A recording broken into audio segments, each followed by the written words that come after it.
आज आपण आलेलो आहोत चतुर्भुज मंदिर पाहायला।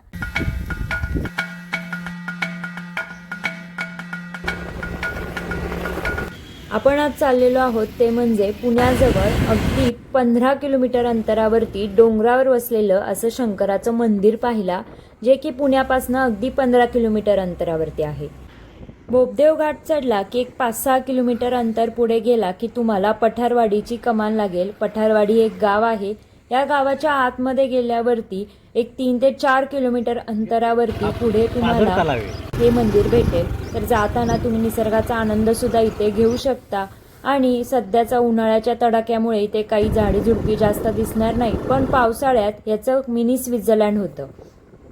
ही निलगिरीची झाडं नाही का पावसाळ्यामध्ये अगदी भरून येतात आणि त्यामुळे या सगळ्या परिसराचा लुक हा मिनी स्वित्झर्लंड सारखा होतो। बरं, एवढ्या उन्हाळ्याच्या तडाख्यात सुद्धा आम्हाला इथे थंडावा जाणवत होता। हाय हॅलो नमस्कार, मी अंकिता आणि आज आपण आलेलो आहोत चतुर्भुज मंदिर पाहायला, जे की पुणे सासवड रोडवरती पठारवाडी या ठिकाणी वसलेलं आहे। तर चला मंदिर पाहूया।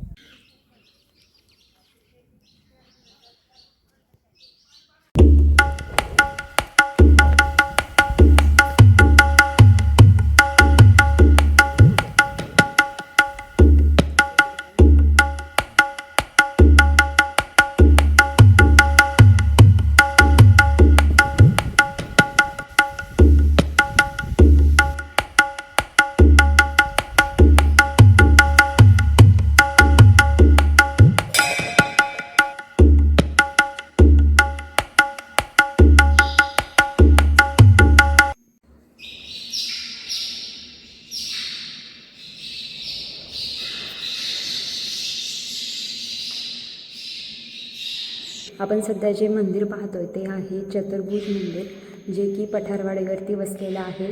या ठिकाणी ब्रह्मदेवानी तपश्चर्या केली होती महादेवाची, आणि इथलं मंदिर म्हणूनच चतुर्भुज मंदिर म्हणून प्रसिद्ध आहे। इथे जी महादेवाची पिंड आहे ती स्वयंभू पिंड आहे। पौराणिक कथेनुसार असं म्हटलं जातं की ब्रह्मदेवानी महादेवाची या ठिकाणी 1000 वर्षे तपश्चर्या केली होती, त्यामुळे या डोंगराचं नाव ब्रह्मगिरी किंवा चतुर्भुज असं पडलं। एवढंच नाही तर कऱ्हा नदीचं उगमस्थान सुद्धा इथेच आहे। या मंदिराचा जीर्णोद्धार झाला असला तरी या मंदिराच्या प्रवेशद्वारावरूनच याच्या भव्यतेचा अंदाज येतो। स्टार्टिंग पॉइंटलाच भला मोठा नंदी आहे, त्यानंतर एक दगडी शिल्प आहे ज्याच्यावरती नागाची फणी, त्रिशूळ आणि डमरू आहे। मंदिरासमोर वडाची 2 मोठी झाडे आहेत ज्यांना पारंब्या फुटत नाही। ब्रह्मदेवाच्या शापामुळे या झाडांना पारंब्या नसल्याची एक रंजक आख्यायिका इथे सांगितली आहे। गर्भगृहासमोर एक सुंदर पितळी त्रिशूल आहे, तर गर्भगृहामध्ये स्वयंभू महादेवाची पिंड इथे आहे। इथली आणखीन एक रंजक कथा माहिती आहे का तुम्हाला, की कऱ्हा नदीचे उगमस्थान। महाबली भीमाने श्रीकृष्णाच्या सांगण्यावरून येथे येऊन ब्रह्मदेवाचा अक्षय कमंडलू उलटा केला, ज्यातून पाण्याचे प्रवाह निर्माण झाले। यातील एका प्रवाहाला कमंडलूतून उगम पावल्यामुळे कऱ्हा नदी असे नाव मिळाले। मंदिराच्या आवारामध्ये अजूनही दगडी कुंडे आहेत, जी की भीमाच्या गदाप्रहाराने ही कुंडे तयार झाली असे स्थानिक रंजक कथेनुसार म्हटले जाते। असं पण म्हटलं जातं इथे थोर योगी चांगदेव महाराज आणि नवनाथांनी या पठारावर काही काळ वास्तव्य करून तपश्चर्या केली होती, आणि वारकरी संप्रदायातील ज्ञानेश्वर माऊलींच्या एका अभंगात या पर्वताचा उल्लेख निलगिरी पर्वत म्हणून येतो। इथे आहे छोटंसं गणपतीचं मंदिर, तसेच दत्त महाराजांचं मंदिर, आणि आजूबाजूचा जो परिसर त्यांनी मेंटेन केलाय तो लाजवाब आहे।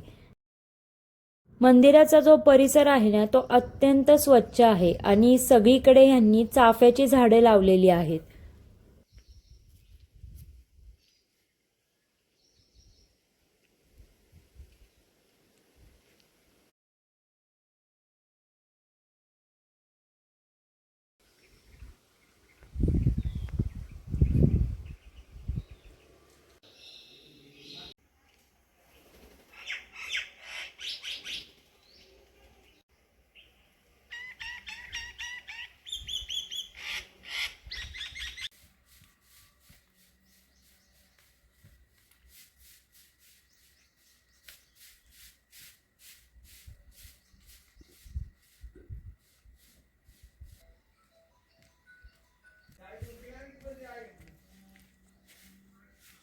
हम्म.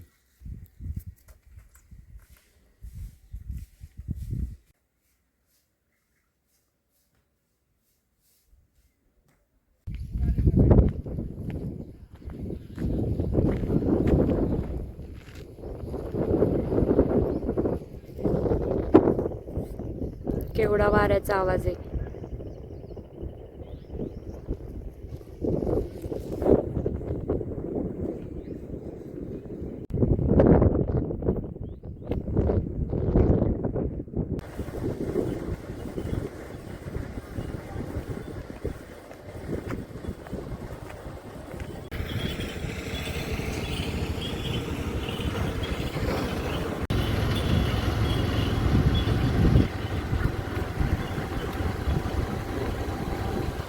आजचा व्हिडिओ तुम्हाला कसा वाटला ते नक्की एकदा कमेंट बॉक्समध्ये सांगा आणि व्हिडिओ आवडला असेल तर प्लीज व्हिडिओला लाईक शेअर आणि सबस्क्राईब करा. धन्यवाद.